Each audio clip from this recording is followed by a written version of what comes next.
ఆశిస్తున్నానండి. మీ అందరికీ ఆరోగ్యము, బలమును, శక్తిని, ఆయుష్ను దేవుడు దయచేయాలని ఈ 2025 నేను కోరుకుంటున్నాను. మీరు కూడా అందరూ బాగుండాలని కోరుకోండి. అలాగే మీరు వ్యక్తిగతంగా కూడా మీరు బాగా ప్రార్థన చేసుకోండి. దేవుడు మనకి ఈరోజు మనం ఇలా ఉన్నామంటే కేవలం ఆయన ఉచితమైన కృపేనండి. అండి చిన్న మాట చదువుకుని సమయం అమ్మగారికి ఇచ్చేద్దామండి. 108వ కీర్తన మొదటి వచనంలో ఒక మాట ఉందండి, నేనే చదువుతానండి. యెహోవా యందు భయభక్తులు కలిగి ఆయన త్రోవల యందు నడిచేవారు ధన్యులు. యెహోవా యందంటే భయభక్తులు కలిగి ఉంటే ఆయన త్రోవల యందు నడిచేవారు ధన్యులు. మనం ముందు భయభక్తులు కలిగి ఆయన ఆరాధిస్తే కనుక దేవుడు మనకి ఆయుష్ని ఇస్తాడండి. అంతేకాదు 65వ కీర్తనలో ఒక మాట ఉంది, 11వ వచనంలో, సంవత్సరము దయా కిరీటం మీకు ధరింపచేస్తాను అంటున్నాడండి. ఆయన మనకి ఏమి ఇస్తానంటున్నారండి? దయా కిరీటం ఇస్తానంటున్నాడు అండి. మనకి ఈ సంవత్సరం మనకి దయా కిరీటం కావాలా వద్దండి? ప్రతి సంవత్సరం కావాలి. ప్రతి సంవత్సరం మనల్ని ఆయన కాపాడి మనల్ని ఈరోజు సురక్షితంగా ఉంచి ఈ సన్నిధిలో మనం నిలబెట్టాడండి. ఆయనకి ఏ ఇచ్చినా మనం రుణం తీర్చలేము. అంతేకాదు మన ఆయన ఎందుకు భయభక్తులు కలిగి ఆయన నడుచుకున్నట్లయితే మనం ఏం చూస్తామంటే మన పిల్లలు కూడా చూస్తామంటండి. నీ పిల్లలు కూడా దేవుని చూస్తామని దేవుడి వాక్యంలో ఉంది. ఈ వాక్యం దేవుడు దించినాక సమయం అమ్మగారికి ఇచ్చేద్దామండి. మహిమ కలిగిన గాక. మీ అందరికీ నా ప్రత్యేకమైన వందనాలు తెలియజేస్తున్నానండి. అందరికీ ఇంతవరకు దేవుడు సహాయంతో నడిపించిన విధానం కొరికే వందనాలు. మరి దేవుని వాక్యము చూపించిన రీతిగా ఒక మాటను మనం జ్ఞాపకం చేసుకుందాం. మరి ఈ 128వ కీర్తన జ్ఞాపకం చేస్తూ వచ్చారు కాబట్టి దీనిని అనుసరించి మన వాక్యాన్ని చూద్దాం. యెహోవా యందు భయభక్తులు కలిగి ఆయన త్రోవను నడుచు వారందరూ ధన్యులు. చిన్న ప్రార్థన చేసుకుందాం. పరిశుద్ధుడా నీకు వందనాలు, స్తోత్రాలు ప్రభువా. చదవబడిన ఈ వాక్యాన్ని విరిచి మాకు వడ్డించండి. సంపూర్ణంగా మమ్మల్ని అందరినీ మీ స్వాధీనంలోనికి తీసుకోండి. మా హృదయంలో ప్రభువా చెప్పనాశక్యము కాని సంతోషం మీరు నింపండి ప్రభువా. ఆనందంతో ఉల్లాసంతో నీ సన్నిధిలో గడపటానికి సహాయం ఇచ్చేయండి ప్రభువా. అయ్యా నీ సన్నిధి నైనా అతి శ్రేష్టమైనది, నీ సన్నిధి గొప్ప భాగ్యమైనది ప్రభువా. నీ సన్నిధి కలిగి ఉన్న మేమందరము కూడా భాగ్యవంతులమే ప్రభువా. ఈ సమయం మీది నాయన, ఈ సన్నిధి మీది, మేము నీ వారము ప్రభువా. అయ్యా నీ స్వరము నాయన మాకు వినిపింప చేయమని అయ్యా నీ దాసుడు ఆలకించుచున్నాడని సమయాలు చెప్పినట్లుగా తండ్రి నాయన నీ మాటను మాకు వినిపింప చేయండి. ఆలకించే చెవులు నాయన మనస్సును మాకు అనుగ్రహించండి.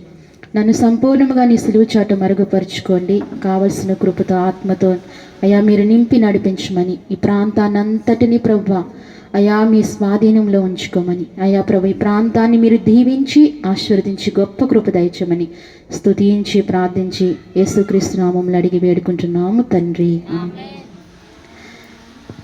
చదవబడిన వాక్యంలో యెహోవా యందు భయభక్తులు కలిగి ఆయన త్రోవల యందు నడుచువారు ధన్యులు. ఎవరు త్రోవలో నడవాలంట? ఆయన త్రోవలో నడుచువారు ధన్యులు. అంటే ఆయన త్రోవ అనేది ఒకటి ఉంది, ఈ లోకములో ఉండే త్రోవ కాదు. ఆయన త్రోవ ప్రత్యేకమైనది. ఆయన త్రోవలో నడవాలి. ఆయన అంటున్నారు కదా, ఆయన ఏమంటున్నారంటే యేసుక్రీస్తు ప్రభు నేనే మార్గము, నేనే సత్యము, నేనే జీవమని. అంటే ఆయన త్రోవ వేరు, ఆయన మార్గం వేరు, అందులో నడవాలి.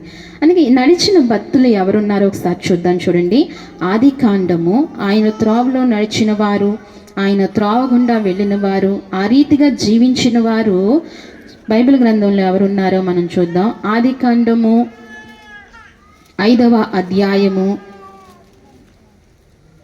21వ వచనం చూడండి. హానోకు 65 ఏండ్లు బ్రతికి మెతూషాలను కనెను. హానోకు మెతూషాలను కనిన తర్వాత 300 ఏండ్లు దేవునితో నడుచుచు కుమారులను కుమార్తెలను కనెను. చాలండి. ఇక్కడ అంటున్నారు కదా, ఏమంటున్నారు? ఎవరు కనిపిస్తున్నారంటే హానోకు కనిపిస్తున్నారు. ఎవరు కనిపిస్తున్నారు? హానోకు అనే ఒక భక్తుడు మనకు కనిపిస్తున్నాడు. ఆయన 600 ఏండ్లు బ్రతికాడంటే ఎన్ని ఏండ్లండి? 60 ఏండ్లు బ్రతికి ఆయన 60 ఏండ్లు బ్రతికి మెతూషలను కనెను. హానోకు మెతూషలను కనిన తర్వాత 300 ఏండ్లు దేవునితో నడిచెను. ఎలా చేశారండి? దేవునితో నడిచింది. దేవునితో నడిచి ఎలా నడిచారు? ఆయన ఒక్కరే నడిచారా? ఆయన కుటుంబం ఉంటూ కూడా కుటుంబం కలిగి కూడా ఎలా నడిచారు అంటే దేవునితో నడిచారు. దేవునితో నడవటానికి ఏ బంధకాలు ఉండకూడదంటే అప్పుడే దేవునితో నడవగలుగుతాం అని చాలామంది అనుకుంటారు కదా. దేవునితో నడవటానికి ఏమి ఉండకూడదంట, బంధకాలు ఏమి ఉండకూడదంట, కుటుంబం ఉండకూడదంట. అలాగైతేనే దేవునితో సంపూర్ణంగా నడవగలదమని అనుకుంటారు. కానీ హానోకు మరి ఎలా నడిచాడు? హానోకు కుటుంబం కలిగి బిడ్డలు కలిగి అలాగే దేవునితో నడిచినని దేవుని వాక్యం సెలవిస్తుంది. ఆయన మెతూషల్ని కనిన తర్వాత 300 ఏండ్లు దేవునితో నడుచుచు కుమార్తెలను కనెను. ఎలాగండి? కుమార్తెలను కని హానోకు దినములన్నీ 360 ఏండ్లు. ఎన్ని ఏండ్లండి? 360 ఏండ్లు హానోకు దేవునితో నడిచిన తర్వాత దేవుడు అతన్ని తీసుకుపోయెను. దేవుడు ఏం చేశాడండి? హానోకు మరణం చూడకుండా ఏమయ్యారు? ఆయన దేవుడు ఇష్టపడి తీసుకెళ్ళిపోయాడు. హానోకుకి దేవునికి నంటండి ఎడబాటు సహించలేకపోయారంట. ఏం సహించలేకపోయారు? ఎడబాటు సహించలేకపోయారంట. అంటే విడిచి ఉండలేకపోయారంట. ఎవరు? దేవుడు హానోకుని విడిచి ఉండలేకపోయారంట. ఆ రీతిగా హానోకు దేవునితో నడిచారండి. అలాగనే మనం కూడా దేవునితో ఆ రీతిగా నడిస్తే దేవుడు అనుకుంటాడు, నేను ఈ బిడ్డను విడిచిపెట్టి నేను ఉండలేను అని అనుకుని మనల్ని తీసుకెళ్ళరు, కానీ తగిన కాలంలో మనల్ని తీసుకెళ్తారు. కానీ దేవుని కృప అత్యధికంగా మనకు అనుగ్రహింపబడింది. అందుకే హానోకు నడిచినట్లుగా మనం ఏం చేయాలంట? దేవునితో నడవాలి. అలాగే మనకు సాధ్యం కాదు అనుకోవడానికి లేదు. మరి ఎవరికి సాధ్యమైందండి? మనలాంటి మనుషుడు హానోకు కూడా సాధ్యమైంది. మనలాగే కుటుంబం కలిగి భార్య బిడ్డలు కలిగి అన్ని పనులు చేసుకుంటూ ఏం చేశాడండి? దేవునితో నడుస్తూ వచ్చాడు. దేవుని మార్గంలో నడుస్తూ వచ్చాడు. ఆయన మార్గంలోనికి ఆయన నడుస్తూ వచ్చాడు. అందుకే దేవునితో నడుచు వారికి ఎంతో మేలు. ఈ నూతన సంవత్సరంలో మనం ఏం చేయాలంటే దేవునితో నడవటము నేర్చుకోవాలి. ఏం నేర్చుకోవాలండి? దేవునితో నూతన సంవత్సరంలో మొదటి రోజు ప్రభు వాక్యం మనకి సెలవిస్తుంది. ఆయన మార్గము సత్యమైన మార్గము, ఆయన మార్గము నీతి అయిన మార్గము, ఆయన మార్గము మేలుకరమైన మార్గము. ఏంటండి? ఆయన మార్గం మీద ఆ మార్గంలో మనం నడిస్తే గనక దేవుడు మనకు అత్యున్నతమైన కృప చూపిస్తారు. అందుకే ఆయనతో నడవాలి. నడిచిన భక్తుడు హానోకు ఎంతగానో నడిచాడు. హానోక్కి దేవుడికి చాలా మంచి సంబంధం కలిగి ఉంది. అంటే దేవునితో మామూలుగా మనం ఇప్పుడు ఎలా మాట్లాడుకుంటున్నామో అలాగే హానోకు ఏం చేసేవాడండి? దేవునితో మాట్లాడేవాడంట. ప్రతిసారి దేవునితో మాట్లాడుతూ ఇంకెల్లప్పుడూ దేవునితో మాట్లాడుతూ ఎక్కువగా దేవునితో మాట్లాడుతూ ఉండేవాడంట. అందుకే దేవుడు ఏం చేశాడంటే హానోకుని విడిచిపెట్టడం తనకి ఇష్టం లేక ఆయన ఏకంగా ఏం చేశారు? తనని తీసుకువెళ్ళిపోయారు. హానోకు కొనుక్కోబడినని సెలవిస్తుంది. అందుకే మళ్ళీ ఇంకొక భక్తుని కూడా మనం జ్ఞాపకం చేసుకుందాం. ఆయన ఏ రీతిగా దేవునితో నడిచారో అదే ఆదికాండము 6వ అధ్యాయము 9వ వచనంలో ఒక మాట ఉంటుంది చూడండి. నావోహు వంశావళి ఇదే, నావోహు నీతిపరుడును తన తరములో నిందారహితుడైన ఉండెను. నావోహు దేవునితో కూడా నడిచెను. చాలండి. దేవునికి మహిమ కలుగును గాక. హల్లెలూయా చెప్పిన వాళ్ళు అందరూ మెలకుగా ఉన్నారు. మిగతా వాళ్ళు అందరూ ఏం చేశారు? పడుకున్నారు అన్నమాట. అయితే ఎవరు నడిచారు దేవునితో? ఎవరు నడిచారండి? నావోహు నడిచాడు. మొదటిగా హానోకు నడిచాడు. ఇప్పుడు దేవునితో ఎవరు నడుస్తున్నారు? నావోహు నడిచాడు. ఇక్కడ అంటున్నాడు నావోహు వంశావళి ఇదే, నావోహు నీతిపరుడు. ఎవరండి? అయినా నీతిమంతుడిగా జీవిస్తూ ఆ తరములో తన తప్ప నీతిమంతులు ఎవరూ లేరు. ఎవరికి? దేవుని దృష్టికి ఎవ్వరూ కూడా కనిపించలేదు. ఎంతో మంది ఉన్నారు.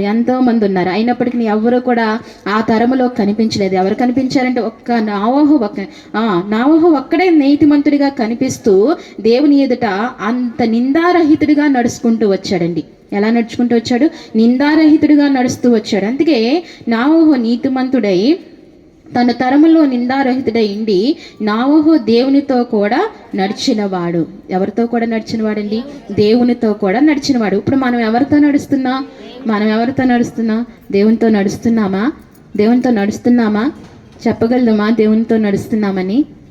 కానీ దేవునితో నడవాలి, దేవునితో నడిచే వారముగా ఉండాలి. దేవునితో నడిస్తే గనక దేవుడు మనతోనే ఉంటాడు. దేవుడు ఎల్లప్పుడూ మనతోనే ఉంటాడు. ఈ నూతన సంవత్సరంలో నూతనంగా దేవుడు అంటున్నాడు, మీరు నాతో నడవండి, నేను మీతోనే ఉంటానని మనకు సెలవిస్తున్నాడు. మనం ఆయనతో నడవటం నేర్చుకోవాలి.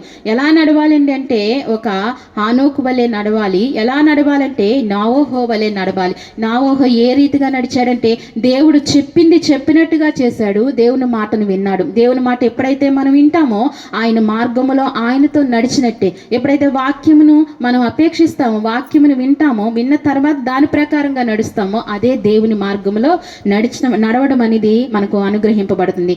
నోవహు కూడా ఆ రీతిగా నడుస్తూ తన తరములో నిందారహితగా నడుస్తూ దేవుని కృపను పొందుకున్న వాడుగా ఉన్నాడు. దేవుని కృప ఎంత పొందుకున్నాడండి?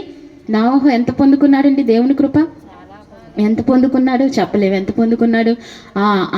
ఆ దినములో అందరూ ఏం చూశారంటే అందరూ మరణము చూశారు. అందరూ కూడా మరణం చూశారు. అందరూ కూడా నాశనం అయిపోయారు. కానీ నోవహు అస్సలు ఏమీ చెక్కు చెదరలేదు. తనకి ఇంత కూడా ప్రమాదం కూడా కలగకుండా దేవుడు ఎంత కాపాడుతూ వచ్చాడు. దేవునితో నడిస్తే అది మనకు మేలు. దేవునితో నడిస్తే అంత కృప ఉంటుంది.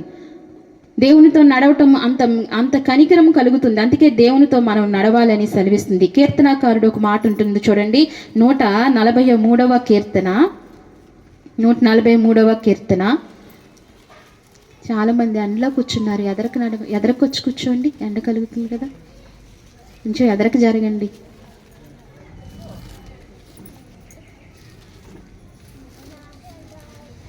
నూట 43వ కీర్తన 8వ వచనం చూడండి.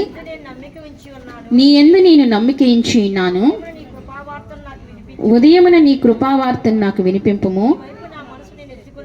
నీ వైపు నా మనసును నేను ఎత్తుకొనుచున్నాను, నేను నడవలసిన మార్గము నాకు తెలియచేయము. చాలండి. ఇక్కడ భర్త దావీదు అంటున్నాడు, ఏమంటున్నాడంటే నీ యందు నేను నమ్మిక ఉంచి ఉన్నాను. ఏమంటున్నాడండి?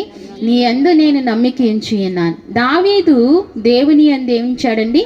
నమ్మిక ఉంచాడు. మనం కూడా ఎవరి యందు నమ్మిక ఉంచాలి? ఈ అపాయకరమైన పరిస్థితుల్లో, ఈ చివరి దినాల్లో మనం బలంగా ఎవరి యందు నమ్మిక ఉంచాలండి? దేవుని యందు నమ్మిక ఉంచాలి. దావీదు దేవుని యందు నమ్మిక ఉంచుతూ ఉదయమున నీ కృపావార్తను నాకు వినిపింపచేయము. ఈ లోకంలో ఏ వార్త అయినా అంత కృప కలిగింది కాదు, అంత మంచిది కాదు. టీవీ 9 పెట్టండి, ప్రొద్దుట ఏమొస్తాయండి? అంతే కదా. ఏ వార్తలు చూసినా ఏదో ఒక మరణము, లేకపోతే ప్రమాదము, అపాయాలు, లేకపోతే భూకంపాలు, కరువులు, ఇలాంటివే వినిపిస్తాయి. కానీ దావీదు అంటున్నాడు మొట్టమొదటిగా, ఉదయమున నీ కృపావార్తను నాకు వినిపింపచేయము. దేవుని కృపావార్త మనకు అనుగ్రహింపబడాలి. అంటే ఉదయమునే దేవుని కలుసుకునే వారముగా ఉండాలి. అంటే ఉదయమునే మొట్టమొదటిగా ఎవరితో నడవాలండి? దేవునితో నడవాలి. మొట్టమొదటిగా దేవునితో నడవాలి. ఉదయాన్నే దేవునితో నడిచే అనుభవాలు ఉండాలి. అలా ఉన్నప్పుడు అది కృపావార్తగా మనకు మారి దేవుని కృప మనకు వెంటాడుతూ ఉంటుంది ప్రతిదినం. అందుకే దావీదు ఆ రీతిగా ఆశిస్తూ ఆ రీతిగా మాట్లాడుతాను. నీ వైపు నా మనసు ఎత్తుకునిచున్నాను. ఏం చేస్తున్నాడండి దావీదు? దావీదు మనసు ఎవరి వైపుకి ఎత్తుకుని ఉన్నాడు? దేవుని వైపుకి ఎత్తు. మన మనసు ఎవరికి ఆలోచించాలి. మన మనసు మొన్న ఆదివారం చెప్పుకున్నాం కదా, లోకంలోనే ఉంటుంది, మన అవసరతల మీదే ఉంటుంది మన మనసు. కానీ దావీదు మనసు దేవుని వైపుకు చూశాడంట. నేను నడవలసిన మార్గము నాకు తెలియచేయము. దావీదు అడుగుతున్నాడు ఎవరిని? దేవుని. ఎప్పుడైనా మనం అడిగామా, ప్రభువా నీ మార్గంలో నడవాలనుకుంటున్నాను, నేనేం మార్గం అని చెప్పావు కదా, ఆ మార్గంలో నడవాలంటే నేను ఏం చేయాలి ప్రభువా అని మనం ఎప్పుడైనా అడిగామా? దావీదు అడుగుతున్నాడు, నీ మార్గంలో నడుచుకు నాకు చూపించని అడుగుతున్నాడు దావీదు. మనం కూడా ప్రతిదినము ప్రభువా నీ మార్గంలో నడవాలి. ఈ దినము నీ మార్గంలో నడవాలయ్యా, నీ త్రోవలో నేను నడవాలయ్యా. ఎందుకంటే నువ్వు ఆ త్రోవల గుండా ఉంటావు కదా, నేను కూడా ఆ త్రోవలోనే రావాలి. ఆయన ఒక త్రోవలో ఉంటారు, మనం వేరే త్రోవలో వెళ్తే ఆయన కనిపిస్తారా? కనిపించరు. ఆయన ఉన్న త్రోవలోనే మనం వెళ్తేనే ఆయన కనిపిస్తారు. ఎందుకంటే నోవహు ఆ రీతిగా ఆయన ఉన్న త్రోవలో వెళ్ళాడు, హానోకు ఆయన ఉన్న త్రోవలో వెళ్ళాడు. కాబట్టి దేవుడు వాళ్ళు ఏం చేయలేదండి, విడిచిపెట్టకుండా వారితోనే నడుస్తూ వచ్చాడు. అందుకే దావీదు కూడా తన జీవితంలో దేవుని మార్గంలోనే నడవటానికి, దేవుని మార్గములు తెలియచే చేయటానికి ఎక్కువ ప్రయత్నించాడు. దేవా నీ మార్గములు నాకు తెలుపయ్యా, నీ మార్గములు నీ త్రావులు నాకు తెలుపయ్యా అని దావీదు ప్రతిక్షణము ప్రార్థన చేసినట్లుగా మనకు తెలియజేయబడుతుంది. అలాగే ఇదే కీర్తన గ్రంథములో 25వ కీర్తన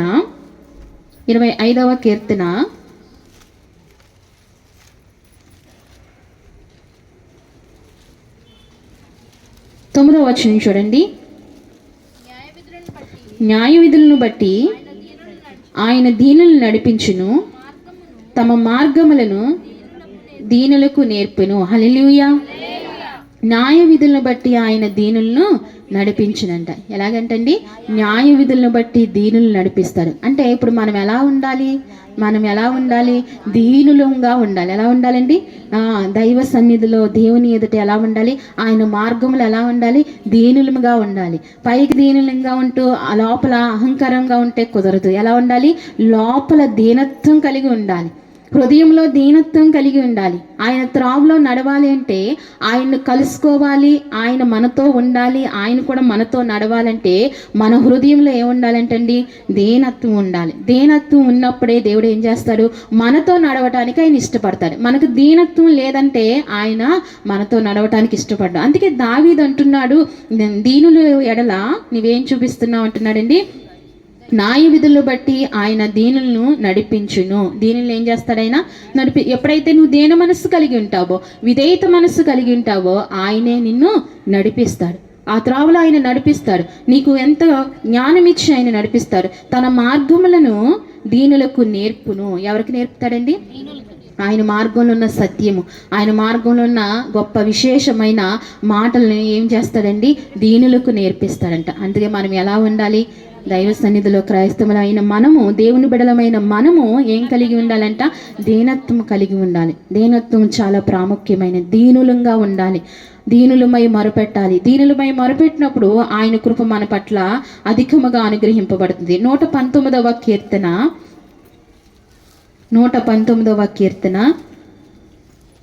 9వ వచనం చూడండి.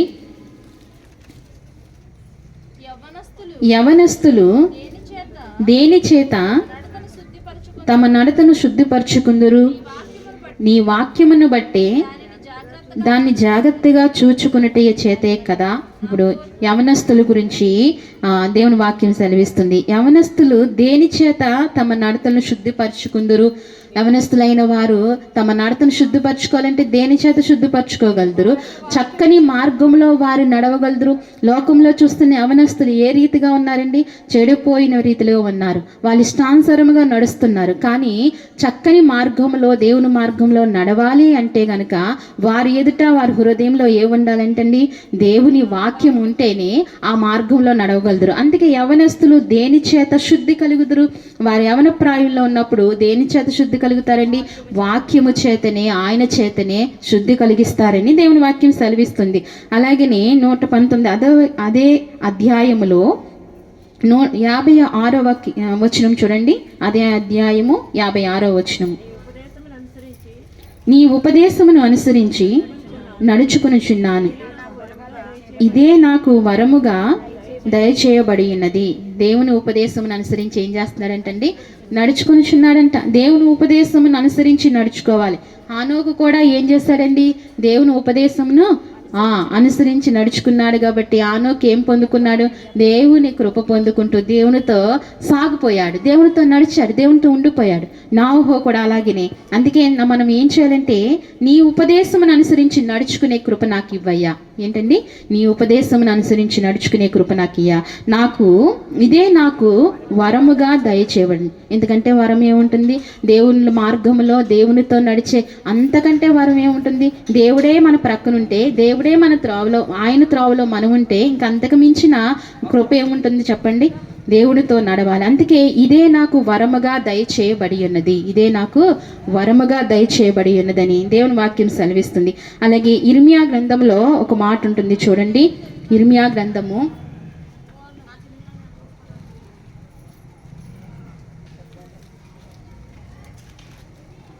22వ అధ్యాయము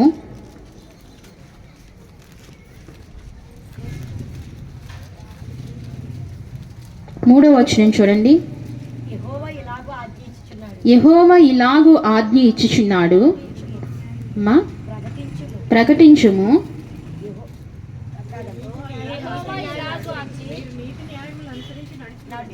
మీరు నీతి న్యాయములను అనుసరించి నడుచుకునుడి. దోచుకునబడిన దానిని బాధ పెట్టు వాని చేతిలో నుండి విడిపించుడి. పరదేశులైనను, తండ్రి లేని వారైనను, విధవరాన్లైనను బాధింపకుడి. వారికి ఉపద్రవము కలుగచేయుకుడి. ఈ స్థలములో నిరపరాధి రక్తము చిందించుకుడి. మీరు నిత్యముగా ఇలాగు చేసిన ఎడల దావీదు సింహాసనం మీద కూర్చుండు రాజుల రథములను గుర్రములు ఎక్కుచు తిరుగుచు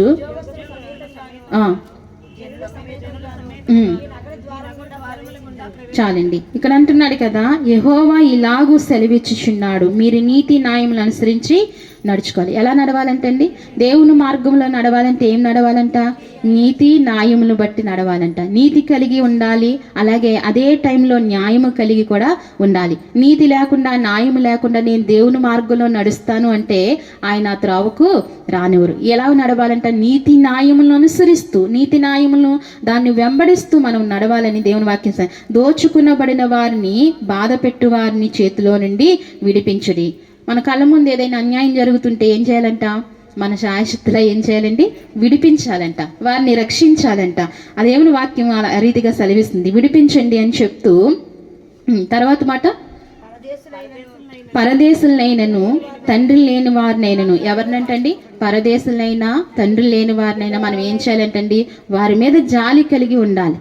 వారికి కలిగిందిలే, వారికి వచ్చిందిలే, శ్రమ వచ్చిందిలే, వారికి ఉందిలే అని చెప్పి మనం ఆ రీతిగా ఉండటానికి వీల్లేదు. వారి మీద ఏం కలిగి ఉండమంటున్నాడు? కనికరము కలిగి ఉండమంటున్నాడు. వారి మీద ఏం కలిగి ఉండి? ప్రేమ కలిగి ఉండమంటున్నాడు. ఎవరి యందు? పరదేశులు యందు, తల్లిదండ్రులు లేని వారి యందు, విధవరాన్లు యందు ఏం కలిగి ఉండాలంట? ప్రేమ కలిగి ఉండాలి. వారిని పట్ల గొప్ప బాధ్యత కలిగి కూడా ఉండాలని చదివిస్తున్నాడు. అలాగనే ఉపద్రవము కలుగజేయకుడి. ఈ స్థలంలో నిరపరాధుల రక్తము చిందించుకుని. మనం ఏ రీతిగా నడవాలని దేవుని వాక్యం సెలవిస్తుందండి? నీతిని అనుసరించి నడుచుకుంటే ఆ నీతిని బట్టే మనం దేవుని సన్నిధిలో వర్ధిల్లుతామని సెలవిస్తుంది. ఈ నూతన సంవత్సరంలో మనం ఎలా నడుద్దామండి? ఎలా నడుద్దాము? ఈ నూతన సంవత్సరంలో మొట్టమొదటిగా దేవుని మార్గంలో మనం నడుస్తూ, ఆయన త్రోవలో నడుస్తూ ఏం చేద్దాం? నీతిని న్యాయమును అనుసరిస్తూ నడిచే వారముగా, అలాగనే శ్రమలో ఉన్న వారిని మనము మనసారా పలకరిస్తూ వారి యందు మనం కనికిర పడుతూ కూడా ఉండాలని దేవుని వాక్యం సెలవు. ఎందుకంటే ఎలా నడవాలి అనేది దేవుని వాక్యమే నేర్పిస్తుంది. ఎప్పుడైతే ఒక్క అడుగు దేవునితో మనం వేస్తామో ఆయన ఇంకా వేయించుకుని, ఆయనతోనే నడిపించుకుని మనకి ఏమి ఇస్తాడంటండి? జ్ఞానాన్ని ఇచ్చి, మనకు ఉపదేశాన్ని చెప్పి మనల్ని నడిపిస్తూ ఉంటాడు. మనం అందుకే ఆయన మార్గంలో నడవాలి. 128వ కీర్తనలో చూపించినట్లుగా యెహోవా యందు భయభక్తులు కలిగి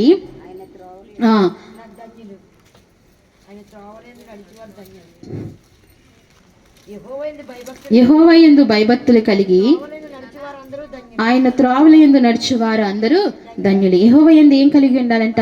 భయభక్తులు కలిగి ఉండాలి. దేవుడంటే భయం కలిగి ఉండాలి. దేవుడంటే భక్తి. భయభక్తులు రెండు ఒకటేనండి? రెండు ఒకటేనా? రెండు వేరు కదా. భయం వేరు, భక్తి వేరు. ఈ రెండిట్లో ఒకటి ఉంటే సరిపోతుందా? రెండు ఉండాలా? రెండు ఉండాలి కదా. రెండు. యెహోవా యందు భయభక్తులు కలిగి ఆయన త్రోవ యందు నడుచువారు ధన్యులు. ఎవరు ధన్యులయ్యారు? మనం చూసిన లేఖనంలో ఎవరు ధన్యులయ్యారండి? ఆనోకు ధన్యులయ్యాడు, నావోహు ధన్యులయ్యాడు. అలాగే దావీదు కూడా ప్రయత్నించి దేవుని మార్గంలో నడుస్తూ వచ్చాడు. అందుకే అనేక మాటలు దావీదు అనుభవపూర్వకంగా లేఖనంలో రాయబడ్డాయి. అనేకమైన మాటలు రాశాడు దావీదు. తను కూడా నడుచుకుంటూ వచ్చాడు. ఈ నేటి దినంలో, ఈ నూతన సంవత్సరంలో మనల్ని దేవుడు ఆశీర్వదిస్తాడు, దీవిస్తాడు, సంపూర్ణమైన కృపను అనుగ్రహిస్తాడు. అందుకే మనం ఏం చేయాలండి? ఏం చేయాలి? మొట్టమొదటిగా మనం చేయవలసింది ఆయన త్రోవలో నడిస్తే కనుక దేవుడు ఉన్నతమైన కృపలో మనల్ని ఏం చేస్తాడండి? మనల్ని పెంచుకుంటూ నడిపిస్తూ వస్తాడు. ఉన్నతమైన ఆశీర్వాదాలతో మనల్ని నింపుతూ ఉంటారు. యెహోవా యందు మొట్టమొదటిగా మనం ఏం కలిగి ఉండాలి? భయభక్తులు కలిగి ఉండాలి. ఈ నూతన సంవత్సరంలో దేవుని వాక్యం మనకు సెలవిస్తుంది. ఆయన యందు భయభక్తులు అందరూ కూడా, చిన్నలు మొదలుకొని ప్రతి ఒక్కరు ఎలా కలిగి ఉండాలంటండి? భయభక్తులు కలిగి ఆయన త్రోవలో నడుచువారు ధన్యులంట. ఎవరు ధన్యులంటే మనల్ని దేవుని వాక్యం చూపించింది. ఆ రీతిగా మనం నడిచినప్పుడు దేవుడు ఏం చేస్తాడండి? మనతోనే ఉంటూ మనల్ని నడిపిస్తూ ఉంటాడు. నిన్ను విడువను ఎడబాయను అని చెప్పాడు. దేవుడు ఏం చెప్పాడు? విడువను ఎడబాయను. నీ ప్రతి విషయంలో నేను తోడుగా ఉంటానని చెప్తున్న దేవుడు ఈ మధ్యాహ్న కాల సమయంలో మనకి ఎంతగానో సహాయపడుతూ ఆయన కృప మనకు తోడుగా ఉంటుంది. అందుకే ఆయనతో నడిచే భాగ్యాన్ని మనము చేజార్చుకోకుండా ఏం చేయాలండి, ఆయనతో నేను నడిచే రీతిగా మనం ఉండాలి. ఊరికే ఆయనతో నడవకుండా ఊరికి లోకంలో నడుస్తూ ఆయన నీతియుక్తమైన మార్గమును వదిలిపెడుతూ మేలుకరమైన మార్గమును వదిలిపెడుతూ మన ఇష్టానుసారంగా నడిస్తే గనక దేవుని కృపను మనం పొందుకోలేం. దేవుని కృప పొందుకోవాలి, దేవుని కనికరము పొందుకోవాలి. ఆయన నీడలో మనం వర్ధిల్లాలంటే మనం ఏం చేయాలండి, ఆయన త్రోవలో మనం నడిచేవారంగా ఉండాలి, నమ్మకంగా నడిచేవారంగా ఉండాలి. గత సంవత్సరంలో ఎలాగైతే నడుస్తూ వచ్చామో అంతకంటే రెట్టింపుగా ఏం చేయాలండి, సంవత్సరాలు తరబడుతున్న కొలది రెట్టింపుగా మనం ఏం చేయాలి, ఆయనతో నడిచేవారంగా. అలా ఉంటే గనక దేవుడు ఉన్నతమైన కృప మన అందరికీ అనుగ్రహింపబడును గాక. ఈ మాటలు దేవుడు మన హృదయాలు దీవించి నడిపించును గాక. ఆమేన్. మోకరిందామండి, ప్రార్థన చేసుకుందాం.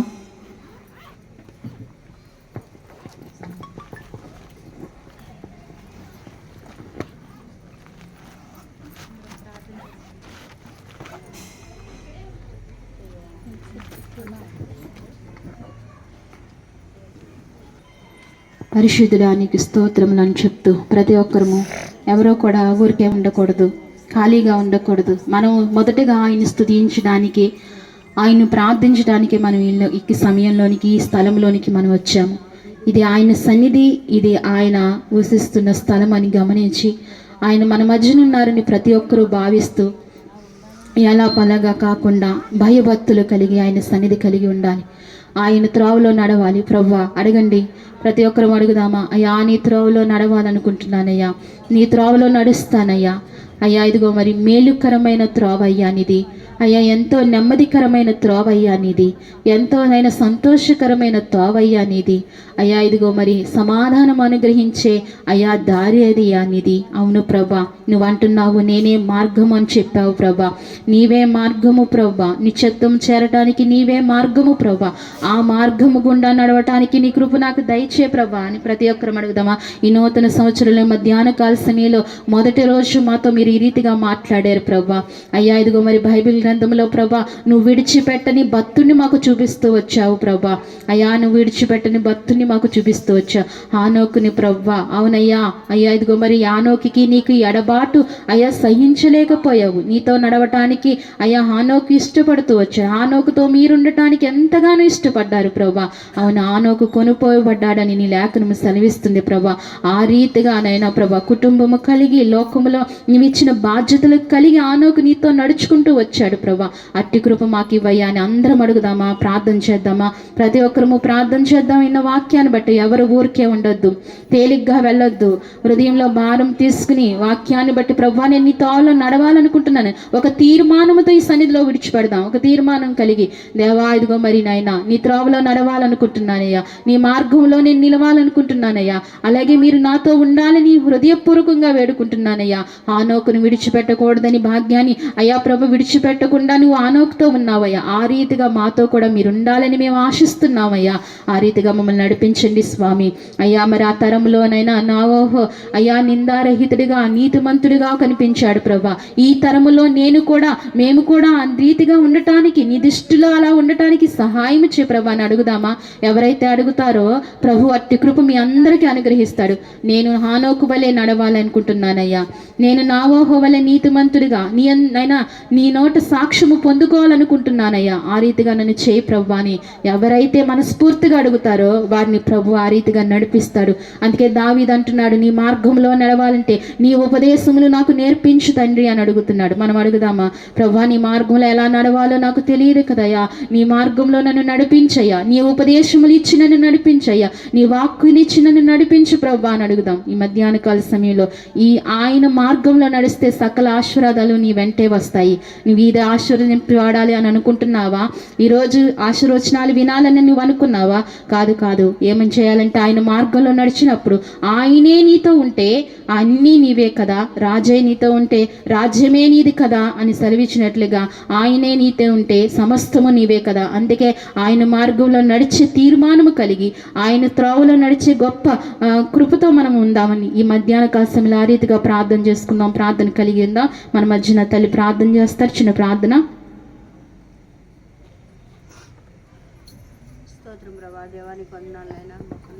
స్తోత్రాలు మహంగరుడ మీ స్తోత్రాలు చెల్లిస్తున్నాను ప్రభా. నేను మధ్యాహ్న కాల సమయంలో ఎంతవరకు పాటల ద్వారా మీరు మహిమ పొందారు ప్రభా. నీ స్తోత్రాలు ప్రభా. అలాగే నాయన ప్రార్థనలు ఎందుకు ప్రభా, వాక్యం చదవటం ఎందుకు, ప్రార్థనలో ఎందుకు ప్రభా, స్థితి ఆరాధనలో మీరు ఉన్నారు. లేచి నిలబడి రాత్రి వాగ్దానం తీసుకోలేని వారు వాగ్దానం తీసుకోవాల్సిందిగా మనం చేస్తున్నాను.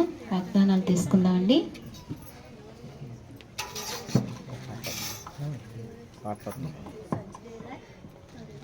ఎవరు పాడతారు పాట? మొదలు పెట్టేను మేలు సేయు తడవనర్పగా మీరెరుగునట్లు కాలమంతా నిరుడు గడిచేగా రాలు మాలి ఉండకుండా చాలా మేలు చేయవలయు జాల జనములకిమ్మాను ఏలు నామా ఘనత కొరకు క్రొత్త ఏడు మొదలు పెట్టేను మన బ్రతుకున